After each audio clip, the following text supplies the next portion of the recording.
नमस्कार, दिन भर की बड़ी खबरों में स्वागत है आपका। मैं हूं आंचल। आज इस बुलेटिन में बात होगी पीएम मोदी के बयान से मुश्किल में फंसी बीजेपी की, राहुल गांधी के अमेठी दौरे की।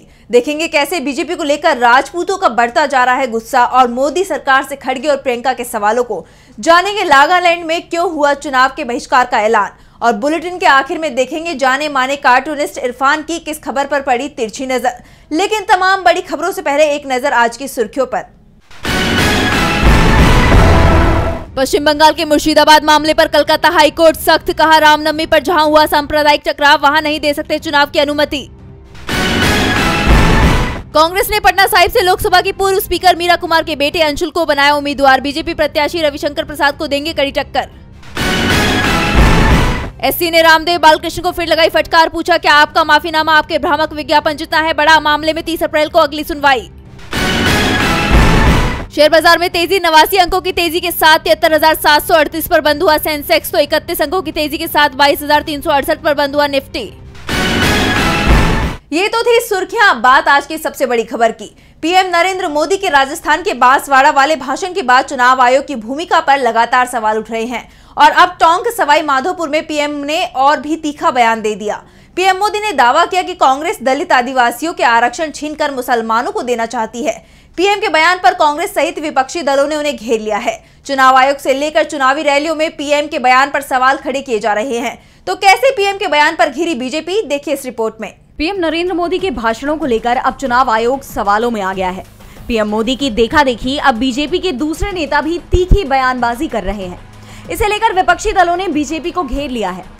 कांग्रेस अध्यक्ष मल्लिकार्जुन खड़गे ने पीएम के बयानों को हेट स्पीच करार दिया है। पीएम के बयान को लेकर कांग्रेस ने चुनाव आयोग में शिकायत भी दर्ज कराई है, लेकिन चुनाव आयोग की तरफ से कोई कार्रवाई नहीं हुई है। इसके बाद विपक्ष अब चुनाव आयोग पर सवाल उठा रहा है। सपा चीफ अखिलेश यादव ने कहा कि ये हार का रुझान है। चुनाव खत्म होने के बाद परिणाम के रुझान आते हैं, लेकिन चुनाव का पहला चरण खत्म होते ही रुझान आने लगे हैं। इस तरह की बात करना हमारे लोकतंत्र को कमजोर करता है। तो आरजेडी नेता तेजस्वी यादव ने भी पीएम के बयान पर सवाल उठाए हैं। उन्होंने कहा कि जैसे जैसे हार दिखती जाएगी उस हिसाब से मोदी हिंदू मुस्लिम मंदिर मस्जिद की बातें करते रहेंगे। उनकी उपलब्धि 0 है, इसलिए ये फिर कम्युनल मामले पर बयान दे रहे हैं। इस देश का भला होने वाला नहीं है। तो वहीं शिवसेना यूबीटी सांसद संजय राउत ने कहा कि पीएम मोदी का बयान बेहद निराशाजनक है। वो मंगलसूत्र तक के बारे में बात कर रहे हैं। इसका मतलब ये है कि वह पूरी तरह से हताश हो चुके हैं। ये चुनाव हारने जा रहे हैं। साफ है, विपक्ष की तरफ से पीएम के बयान को लेकर नाराजगी जताई गई है। इसके साथ ही इसे बीजेपी की बौखलाहट और उसकी बड़ी हार का रुझान भी बता दिया है। विपक्ष ने पीएम को घेर लिया है, तो दूसरी तरफ मोदी सरकार की मंत्री स्मृति ईरानी भी बुरी तरह से फंसती दिखाई दे रही हैं। अमेठी सीट को लेकर स्मृति की चिंता पहले से ही बढ़ी हुई थी और अब ये साफ हो गया है कि राहुल गांधी अमेठी आ रहे हैं। कांग्रेस ने राहुल के अमेठी दौरे की तैयारियां शुरू कर दी हैं। देखिए ये रिपोर्ट। राहुल गांधी अमेठी आ रहे हैं। वो अमेठी से चुनाव लड़ने की तैयारी कर चुके हैं। राहुल गांधी के लिए अमेठी में बना कांग्रेस का गेस्ट हाउस तैयार हो गया है। अमेठी के गौरीगंज में कांग्रेस का कार्यालय है और इसी कार्यालय में कांग्रेस का गेस्ट हाउस भी बना हुआ है। गांधी परिवार के सदस्य जब भी अमेठी जाते हैं तो इसी गेस्ट हाउस को वो अपना ठिकाना बनाते हैं और अभी गेस्ट हाउस एक बार फिर से तैयार हो गया है गांधी परिवार के स्वागत के लिए। गेस्ट हाउस में पिछले 10 दिनों से रंग रोगन का काम चल रहा था, जिससे साफ संकेत मिल गए थे कि राहुल गांधी अमेठी से चुनाव लड़ने का फैसला कर चुके हैं। इंतजार सिर्फ वायनाड में होने वाली वोटिंग का चल रहा है। केरल की वायनाड सीट पर 26 अप्रैल को वोटिंग है और यहाँ चुनाव प्रचार 24 अप्रैल बुधवार को समाप्त हो रहा है। वायनाड सीट पर वोटिंग होने के बाद कांग्रेस की तरफ से अमेठी सीट पर उम्मीदवार के नाम का ऐलान कर दिया जाएगा और जो संकेत है उसमें साफ है कि राहुल गांधी ही अमेठी सीट से कांग्रेस के उम्मीदवार होंगे। इसीलिए अब अमेठी में कांग्रेस के कार्यकर्ता राहुल गांधी के चुनाव प्रचार में जुट गए हैं। उन्होंने उम्मीदवारी के नाम का ऐलान होने का इंतजार भी नहीं किया। कांग्रेस कार्यकर्ताओं में दिख रहा ये उत्साह बीजेपी नेता स्मृति ईरानी की अब चिंता बढ़ा रहा है। राहुल के अमेठी आने की खबर से ही स्मृति ईरानी की नींद उड़ गई है, तो दूसरी तरफ राजपूतों के विरोध ने पूरी बीजेपी की नींद उड़ा दी है। जगह जगह क्षत्रिय समाज की महापंचायतें हो रही हैं और बीजेपी का विरोध का ऐलान हो रहा है। इसी कड़ी में अब राजस्थान की करनी सेना ने बीजेपी को सख्त चेतावनी दे दी है। तो क्या चेतावनी दी करनी सेना ने, जानने के लिए देखिए खास रिपोर्ट। बीजेपी के खिलाफ क्षत्रियों में आक्रोश बढ़ता हुआ नजर आ रहा है और अब राजस्थान की करनी सेना ने बीजेपी को बड़ी चेतावनी दे दी है। दरअसल बीते सोमवार को राजपूत करनी सेना के राष्ट्रीय अध्यक्ष महिपाल सिंह मकराना सवाई माधोपुर पहुंचे। रणथंभौर में उन्होंने प्रेस कॉन्फ्रेंस की। मीडिया से बातचीत के दौरान उन्होंने बीजेपी को वोट ना देने की अपील की। महिपाल सिंह ने राजपूत समुदाय से एकजुट होकर बीजेपी का बहिष्कार करने को कहा है। उन्होंने कहा कि जिस तरह से परसोत्तम रूपाला ने राजपूत समाज की महिलाओं के लिए बात कही है, उसे करणी सेना और राजपूत समाज कभी बर्दाश्त नहीं करेगा। मकराना ने आगे कहा कि राजपूत हमेशा से बीजेपी के कोर वोटर रहे हैं। इस वजह से राजपूत और करणी सेना ने बीजेपी से रूपाला का टिकट काटने की मांग की थी, लेकिन बीजेपी हाईकमान ने चेतावनी के बाद भी रूपाला का टिकट नहीं काटा। उन्होंने कहा कि अगर बीजेपी एक मुट्ठी बाजरे के लिए दिल्ली की सल्तनत खोना चाहती है तो राजपूत समाज और करणी सेना भी तैयार है। राजपूत बीजेपी के खिलाफ वोट करेंगे। राजपूतों के सम्मान के लिए करणी सेना भी मैदान में है। करणी सेना देश के 24 राज्यों की हर लोकसभा सीट तक पहुंचने की कोशिश कर रही है, बीजेपी के खिलाफ एकजुट हो रही है। इसके साथ ही मकराना ने बीजेपी पर राजपूत नेताओं को दरकिनार करने के भी आरोप लगाए।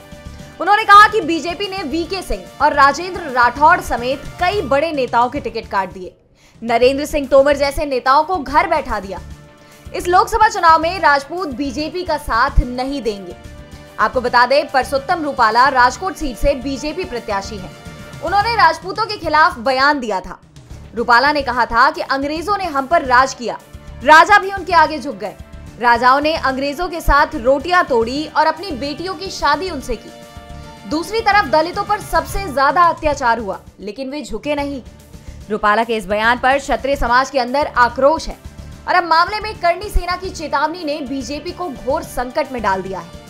ऐसे में देखना दिलचस्प होगा कि राजपूतों के बहिष्कार का सामना कैसे करेगी बीजेपी। राजपूतों की नाराजगी बढ़ती जा रही है और बीजेपी को अब इसके बड़े नुकसान की चिंता दिखाई दे रही है, तो बीजेपी की चिंता कांग्रेस ने और ज्यादा बढ़ा दी है, खास तौर पर दक्षिण भारत में, जहां आज कांग्रेस अध्यक्ष मल्लिकार्जुन खड़गे और पार्टी महासचिव प्रियंका गांधी दोनों ने रैलियां कर बीजेपी पर जमकर निशाना साधा। कांग्रेस अध्यक्ष मल्लिकार्जुन खड़गे ने आज केरल के सेंगनूर में जनसभा की, जहां उन्होंने एक बार फिर मोदी सरकार पर हमला बोलते हुए कहा कि मोदी सरकार में अमीर और गरीब के बीच का अंतर 100 साल के उच्चतम स्तर पर है, यहां तक कि ब्रिटिश राज से भी अधिक। पिछले 10 सालों में मोदी जी ने सिर्फ अपने 2 से 3 करीबी दोस्तों के लिए ही काम किया है। हवाई अड्डों, बंदरगाहों, कोयला खदानों, बिजली संयंत्रों और सार्वजनिक उपक्रमों सहित देश के सभी राष्ट्रीय संसाधनों को इन अति अमीर पूंजीपतियों को कौड़ियों के भाव बेच दिया गया। मोदी के शीर्ष 22 अमीर दोस्तों के पास 70 करोड़ भारतीयों के बराबर संपत्ति है। मोदी सरकार के पहले 9 वर्षों में 1 लाख से अधिक किसानों ने अपनी जान दी, यानी हर दिन औसतन 30 किसानों ने अपनी जान दी। स्वतंत्र भारत में पहली बार किसानों पर कर लगाया गया। तो वहीं प्रियंका ने कर्नाटक के चित्रदुर्ग में रैली करते हुए मोदी सरकार पर आरोप लगाते हुए कहा कि आज देश की 2 सच्चाई है। पहली, देश में बेरोजगारी और महंगाई बढ़ रही है, और दूसरी जो आप टीवी पर देखते हैं, जिस पर पीएम मोदी कहते हैं कि हमारा देश आगे बढ़ रहा है। आज हमारे देश में 45 साल में सबसे ज्यादा बेरोजगारी है। केंद्र में 30 लाख पद खाली है, लेकिन इसको भरा नहीं गया है। आपसे बहुत सारे वादे किए गए थे, लेकिन उन्हें पूरा नहीं किया गया। कांग्रेस ने मोदी सरकार की असफलताओं को जनता के सामने लाकर रख दिया है, तो दूसरी तरफ मोदी सरकार के असफलताओं का एक उदाहरण नागालैंड में भी दिखाई दे रहा है। यहाँ अलग राज्य की मांग को लेकर विरोध तेज हो गया है, बात चुनाव के बहिष्कार तक पहुंच गई है। तो क्या है पूरा मामला, देखिए ये रिपोर्ट। देश के उत्तर पूर्वीय राज्यों में परिस्थितियां दिन प्रतिदिन बिगड़ती हुई नजर आ रही हैं। चुनाव के दौरान कहीं मतदान बूथ पर फायरिंग की घटना सामने आ रही है, कहीं ईवीएम तोड़े जा रहे हैं, तो कहीं चुनाव का बहिष्कार हो रहा है। नागालैंड की जनता में सरकार के खिलाफ नाराजगी बढ़ती जा रही है। विरोध कर रहे लोग अलग राज्य के मांग पर अड़े हैं, लेकिन सरकार उनकी मांग मानने के लिए तैयार नहीं दिख रही। ऐसे में नागालैंड में चुनाव का बहिष्कार नजर आया। राज्य के जिस हिस्से में विरोध हो रहा है, वहां 4 लाख से ज्यादा लोग रहते हैं। इसके लिए सरकार ने 738 पोलिंग बूथ बनवाए, लेकिन 19 अप्रैल को पूर्वोत्तर राज्य नागालैंड के 6 पूर्वी जिलों में वोटिंग शून्य रही। 2019 के चुनाव में नागालैंड की 83% जनता ने वोट दिया था, जो आंकड़ा इस बार 56% पर ही सिमट गया।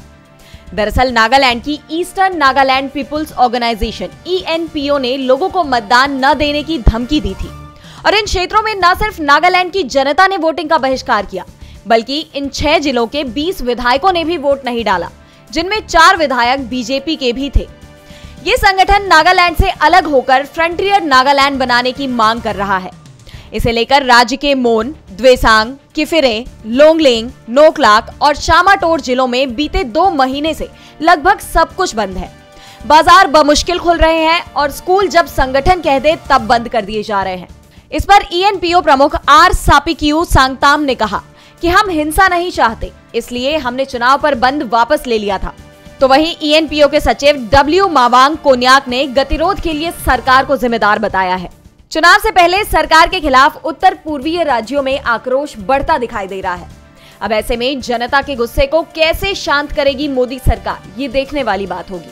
6 जिलों के 4 लाख मतदाताओं के चुनाव के बहिष्कार के ऐलान से बीजेपी की मुश्किल बढ़ती दिखाई दे रही है। एक तरफ बीजेपी मुश्किल में है तो वहीं दिल्ली के CM अरविंद केजरीवाल को बड़ी राहत मिली है। केजरीवाल अपनी गिरफ्तारी के बाद से ही जो डिमांड कर रहे थे वो अब पूरी हो गई है। जेल प्रशासन केजरीवाल के आगे झुक गया है। तो क्या है पूरा मामला, देखिए इस रिपोर्ट में। दिल्ली के मुख्यमंत्री अरविंद केजरीवाल कथित शराब घोटाले मामले में तिहाड़ जेल में बंद हैं। इस दौरान उनके स्वास्थ्य को लेकर हंगामा मचा हुआ है। आम आदमी पार्टी की तरफ से आरोप लगाया गया है कि जेल में उनका ब्लड शुगर लेवल बढ़ रहा है और वजन कम हो रहा है। वहीं इस मुद्दे पर तिहाड़ जेल के डायरेक्टर जनरल ने बयान जारी किया है। CM केजरीवाल के वजन घटने के आरोपों पर तिहाड़ जेल के DG संजय बेनीवाल ने कहा कि किसी कैदी की निजी जिंदगी के बारे में हम कमेंट नहीं कर सकते और करने भी नहीं चाहिए, क्योंकि ये प्राइवेसी का मामला है। आपको बता दें कि जेल में केजरीवाल का शुगर लेवल लगातार बढ़ रहा था। उनका शुगर लेवल 320 तक पहुंच गया था। इसके बाद उन्हें इंसुलिन दी गई है। शराब घोटाले मामले में केजरीवाल की गिरफ्तारी के बाद उन्हें पहली बार इंसुलिन दी गई है। तिहाड़ सूत्रों ने बताया कि केजरीवाल को सोमवार शाम को इंसुलिन दी गई। एम्स के डॉक्टर ने सलाह दी थी कि अगर बहुत जरूरी हो तभी इंसुलिन दी जाए, जिसके बाद केजरीवाल को इंसुलिन दी गई। इससे पहले तिहाड़ जेल में केजरीवाल को इंसुलिन न दिए जाने के मुद्दे पर आम आदमी पार्टी के सैकड़ों कार्यकर्ताओं और नेताओं ने तिहाड़ जेल के बाहर प्रदर्शन किया था। केजरीवाल को थोड़ी राहत मिली है, लेकिन देश के दिग्गज उद्योगपति गौतम अडानी को राहत नहीं मिलेगी, इसका ऐलान कांग्रेस ने कर दिया है। एक तरफ राहुल गांधी ने इसे लेकर तंज कसते हुए कहा कि हम अडानियों की नहीं हिंदुस्तानियों की सरकार बनाएंगे, तो कांग्रेस ने कहा है कि जब पार्टी जून 2024 में सत्ता में आएगी तो JPC का गठन किया जाएगा। तब ये साफ होगा कि ये लूट आखिर कितनी बड़ी है। भारत में बाजार नियामक सेबी ने अडानी घोटाले मामले में बड़ा खुलासा किया है। सेबी ने अपनी जांच में पाया कि अडानी समूह की कंपनियों में निवेश किए गए 1 दर्जन ऑफशोर फंड प्रकटीकरण नियमों का और निवेश सीमा का उल्लंघन कर रहे थे। दरअसल सेबी ने इस साल की शुरुआत में अडानी समूह के 1 दर्जन ऑफशोर इन्वेस्टर्स को उन पर लगे आरोपों को रेखांकित करते हुए नोटिस भेजा था और उनसे प्रकटीकरण उल्लंघन और निवेश सीमा के उल्लंघन पर अपनी स्थिति स्पष्ट करने को कहा था। हालांकि ऑफशोर फंड इन्वेस्टर्स व्यक्तिगत स्तर पर अडानी समूह की कंपनियों में अपने निवेश की रिपोर्ट कर रहे थे, लेकिन सेबी समूह स्तर पर होल्डिंग का खुलासा चाहता था। बताया जा रहा है कि इनमें से 8 ऑफशोर फंड इन्वेस्टर्स यानी विदेशी निवेशकों ने दोष स्वीकार किए बिना ही जुर्माना देकर आरोपों का निपटान करने के लिए लिखित अनुरोध करते हुए सेबी से संपर्क किया है, जिसके बाद ये कयास लगाए जा रहे हैं कि अडानी ग्रुप पर लगाए गए आरोप सही हैं। अडानी ग्रुप के घोटाले को लेकर विपक्ष पहले से ही मोदी सरकार पर हमलावर है। मामले में जांच के लिए विपक्ष ने ज्वाइंट पार्लियामेंट्री समिति JPC बनाने की भी मांग की थी, लेकिन सरकार ने उनकी मांग नहीं मानी और अब इस खुलासे ने एक बार फिर विपक्ष को मोदी सरकार पर हमला बोलने का मौका दे दिया है। मामले में ट्वीट करते हुए कांग्रेस महासचिव जयराम रमेश ने कहा कि सेबी ने अब इस बात की पुष्टि की है कि अडानी समूह की कंपनियों में निवेश किए गए 1 दर्जन ऑफशोर फंडों ने डिस्क्लोजर नियमों और निवेश सीमा का उल्लंघन किया है। यह हिमशैल के सिरे की तरह है, जो अब दिख रहा है वो पूरे स्कैम का सिर्फ एक छोटा हिस्सा है। इसके साथ ही जयराम ने अपने बयान को लिखित रूप में साझा किया है। उन्होंने लिखा कि सुप्रीम कोर्ट के दबाव में आखिरकार सेबी ने अडानी महाघोटाले के प्रमुख खिलाड़ियों की पहचान कर ली है। मोदी और गोदी मीडिया ने पिछले साल जिस क्लीन चिट का दावा किया था, हकीकत उससे कोसों दूर है। इसके साथ ही जयराम ने एक बार फिर JPC की मांग पर जोर देते हुए कहा कि 2024 में इंडिया गठबंधन की सरकार में JPC का गठन होगा। बहरहाल इस खुलासे ने मोदी सरकार और अडानी दोनों को ही मुश्किल में डाल दिया है। और बुलेटिन के आखिर में देखेंगे जाने माने कार्टूनिस्ट इरफान की किस खबर पर पड़ी तिरछी नजर।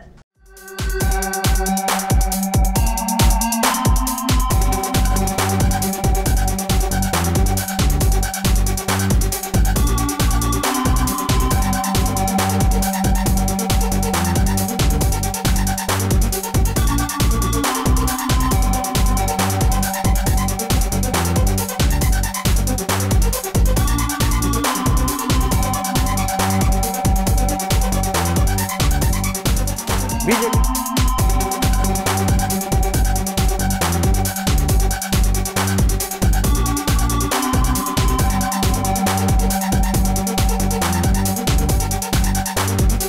चौकीदार पूरे फॉर्म में हैं, कह रहा है कि जागते रहो। कल पीएम ने अपनी सभा में कहा कि कांग्रेस अगर सत्ता में आई तो वो महिलाओं के गले के मंगलसूत्र भी उतरवा लेगी। आज उन्होंने कहा कि अगर कांग्रेस सत्ता में आई तो आपके पास में अगर 2 मकान हैं तो उनमें से वो 1 मकान आपका ले लेगी। चलिए, कम से कम उससे तो अच्छा होगा कि जो लोग आपको 1 मकान बनाने के लायक भी नहीं छोड़ेंगे।